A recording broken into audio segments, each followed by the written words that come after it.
Welcome back to Conversation with Cardinal Dolan. We now welcome to the studio Ken Johnston, the Executive Director of Our House Ministries in Philadelphia, serving those in recovery from addiction as well as those who still struggle. He's also the executive producer of the new film, Matt Talbot, Urban Mystic. Ken Johnston, welcome to Conversation with Cardinal Dolan. Great to be here, Father Dave, Your Eminence. Any friend of Matt Talbot's is a friend of mine. Amen.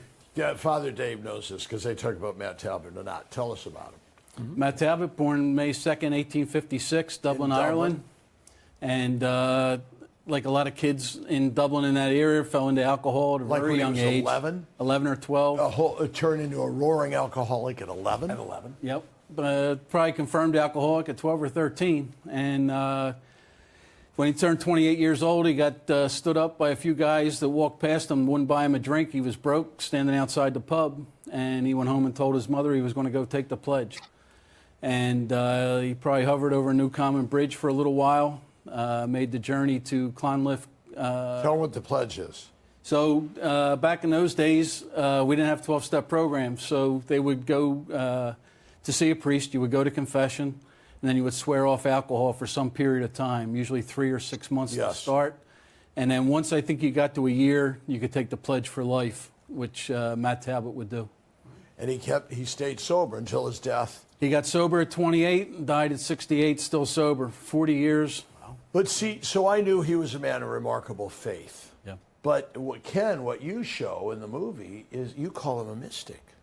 So he was not just a man of faith. He was a man, well, we know what a mystic means. It is blessed with an intimate connection with the Lord, which not too many people have. We just celebrated the feast of St. Teresa of Jesus, St. Teresa of Avila, October 15th. She was a mystic. There aren't too many other ones, but Matt was. Yeah. How did they discover that? He didn't brag about it. No, he didn't. No, he wrote very little and bragged very little. Most people didn't know anything about him until after he passed. But a gentleman that would eventually become president of Ireland, Sean O'Callaghan, was an altar boy and would see Matt Talbot come into Mass every day. He was usually kneeling out front of the church praying the rosary before the doors would open. He would go in, he would go to Our Lady's altar, which is where he would normally sit. And the altar boys would say that after communion, he would be kneeling in prayer, and they'd probably wave in front of his face or make noises, and they could not interrupt Matt. He was somewhere else. He wasn't... Locked in prayer, as Amen. They say. Yeah. Yeah. You know what I appreciate about him? He was still very reasonable. He did, and right, as Ken said, he didn't write anything, but people can remember him not denying that the urge to drink was still very strong. So much so that even the odor, so he was practical enough, so it wasn't just prayer, you also have to take practical, prudent steps. He could never enter a pub. He couldn't even walk past one, so he would have to cross the street. Now, in Dublin, that means he was zigzagging all over the place because there's quite a few of them. Yeah. But that's how practical he was. Now, we didn't have 12-step back then. We didn't have AA. But had he kind of discovered a big part of AA is faith? Yeah. I mean, entrusting your life to a higher power and admitting that there's certain things you have no control over. So in his own way, he was kind of on to the wisdom of AA, was he? He was, but so I'm not sure what his initial reason for going to church was. So he would have got up the next morning after he got sober that first day, and he did make Mass that next morning, and he knew all his friends were going to the pub after work, and he knew that they weren't going to church.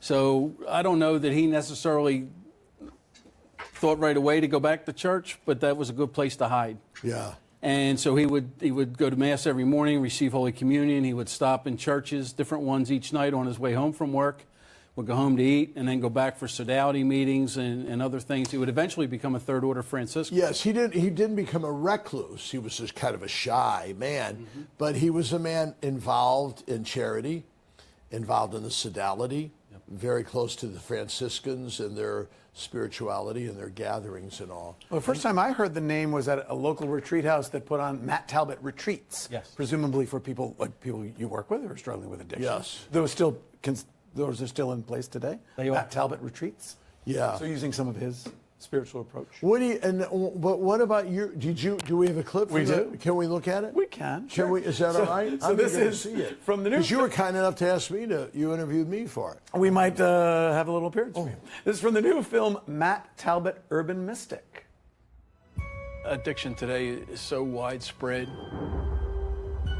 Matt Talbot, he was no different than a modern-day addict.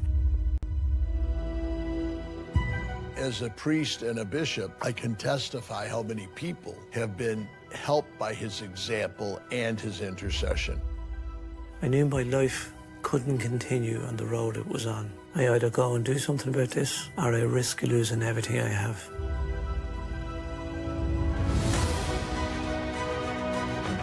The example he gives to those who are still in the throes of addiction is that there is a way out, and here it is. I just had this sense of Our Lady saying to me, take up the chain of my rosary and I'll take off your chains of addiction. Matt Talbot was living the 12 steps long before the 12 steps were ever invented. It was a divine infusion in him, that strength that was not his own. Matt's issues are the issues of this generation.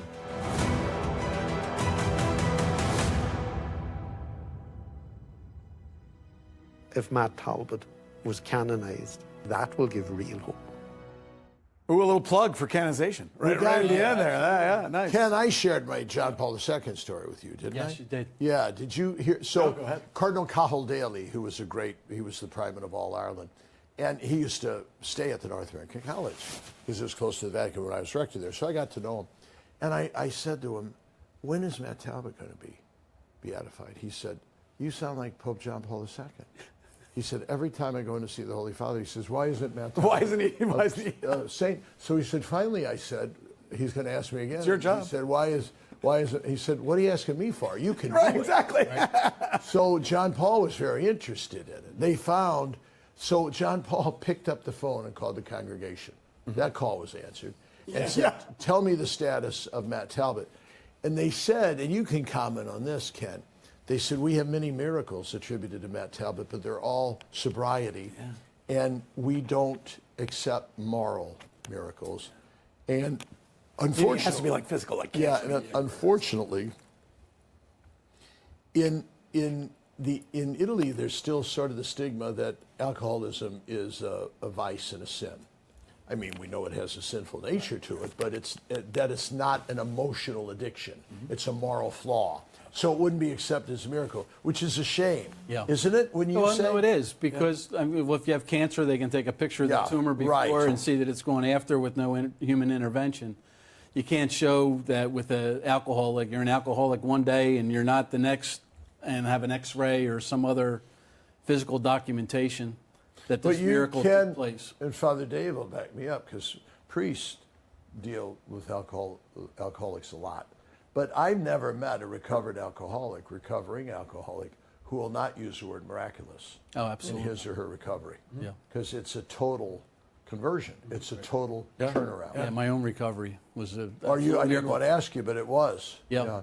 And your dear wife stood by you. Lord have mercy on her. She passed away last March. That's right. Right? Yep. Yeah. On the day that you were interviewed. See? Yeah. And so how long have you been sober? 34 years if I make it to New Year's Eve. New Year's Eve? That's a night to start. What do you say, I'll wait till tomorrow? It was so bad on December 30th, I made my first meeting on New Year's Eve. Wow. Yeah. I bet that night was probably not popular. And not by my design. I was in a complete blackout, standing on the corner, and instead of walking 50 yards to my house, I walked 2 extra blocks to a friend's house. And he told me he would take me to a meeting the next morning, or the next day. I woke up the next morning. I forgot even going to his house. My wife called me at work and said he was coming to pick me up at 5:45 to take me into a meeting. I thought my life was over. Wow. Tell us about your work now. Our House. Because you're Our House Ministries. What's that about, Ken? So Father Douglas McKay, you wrote the foreword for his book Heaven's Homecoming a number of years ago. Remember? He was a chaplain for Little Sisters of the Poor by day and would go back across the bridge to the neighborhood he grew up in the evenings and hang on the corner and try to help addicts that were trying to get sober. And he would help them get away to rehab. He started having meetings once he was able to buy a house in the neighborhood. And trying to bring the addicts back to the Catholic faith.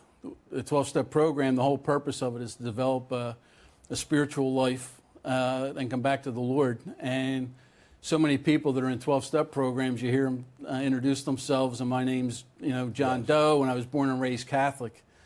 And I learned in 1993 on retreat that I knew who my higher power was, and I got back to church and praying the rosary, and I hooked up with Father McKay back in 2009. And our higher power has a name.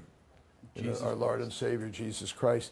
It's interesting. I think I told you the story. When I was in college, we were assigned different topics for our psychology class, and I did a paper on Alcoholics Anonymous. So I went to the office and was talking about it, and I didn't know much about it. And he was saying, now we have people of no religions or none at all, every ethnic apostolate, every ethnic background possible. But if we didn't have Irish Catholics, we could have our meetings in a phone booth. Matt Talbot would appreciate. Well, what did Matt do for a living? What was his job? I forget. Well, when he was younger, he was a messenger, and his father got him into bottling, and then he eventually go to work at T&C Martin's in a lumber yard. And did he all keep in that? Lumber, and he kept that till the day he died. Last couple of years, he was physically unable to carry lumber and what have you, but they and lived in a kept him single on. room. Single room on 18 Rutland Street. Little teapot. And how did his legacy turn into the fact that we have retreats named after him? Why did it carry on? So I think after he passed, he died in Granby Lane. When they got him to the hospital, the nuns were stripping his clothes, and they found these chains on him. And they were wondering why Matt Talbot would be wearing chains. Some people say they were penitential. Others think it's because he had made the St. Louis de Montfort consecration to Jesus through Mary. And a lot of people, myself included, will wear a chain to remind ourselves of our linked to the Blessed Mother. Right. And they have that chain, by the way, on his tomb. Yeah. So once they discovered that, people started to wonder, who he was, and the stories started to come out about the priest that he was hanging with, and the anecdotes. They just go around the street and say, Matt Talbot, and apparently at his funeral mass, all these people showed up. Yeah. They kind of knew and loved him. Yeah. People are thinking, who? Yeah. We just thought this guy was some. We say in the film that the day that they moved him from the pauper's grave to the O'Connell Circle, there were 10,000 people there praying the rosary. Yeah. Wow. With Matt. Yep. So in other words, just like a lot of saints, people. Now have you ever come? There was a precursor to Matt, although he would have been about the same time. He was not a priest, Father Theobald Matthew. Yes. Have you ever heard of him? I have. The great temperance. He's the one that founded the pledge. Yeah. The great preacher of temperance. Right. Came to the United States. He came to the United States. He would preach to hundreds of thousands of people on sobriety, and mostly Irish, because he knew it was a particular curse. There are biological, genetic predispositions to alcohol, right? Absolutely. The Slavic people have it, the Irish people have it, the Native Americans have it. So we have to be especially careful. We do. But you've heard of Father Theobald Matthew, too. I have. They say he was the spiritual Daniel O'Connell, who's thought of as the father of Ireland, the great emancipator. Yeah. So, boy, where is the house, actually? It's in Grays Ferry neighborhood of South Philadelphia, 29th and Dickinson, right across the street from St. Gabriel's Church, where we actually have a parish shrine there to Matt Talbot that we hope someday will be a diocesan, if not national shrine. Yeah. So we're working on it. We got to get Pope Leo involved. I mean, he knows Philadelphia. Yeah. Sure. You know it. How can people see the movie? Best bet is to go to matttalbotfilm.com. Great. We were, when the project started, Bill Rose from Joyful Films came to us, and he didn't realize that the 100th anniversary of Matt Talbot's passing was this past June. So we were in such a hurry to get the film put together so we could premiere it in Dublin on June 8th of this year, that now we're working on the marketing. We've had it in a couple local theaters, and working on a project now to get it more widely distributed. You know what good news is? You've got competition now. There's this great, we have them all on the show, I'm thrilled to say. We had the one on Maximilian Kolbe. Right. Now we've got Matt Talbot. They keep coming. This is good news. Keep up the good work. Best bet is to go to matttalbotfilm.com. Okay. That's Way to where we'll go. keep the updates and let people know where they can see it. Here's Thank to you. you. Thank you. This is Coca-Cola. Well, when we come back, we'll speak with Father Gregory Pine about his new book, Your Eucharistic Identity, a Sacramental Guide to the Fullness of Life. That's coming up next right here on the Catholic Channel, Sirius XM 129.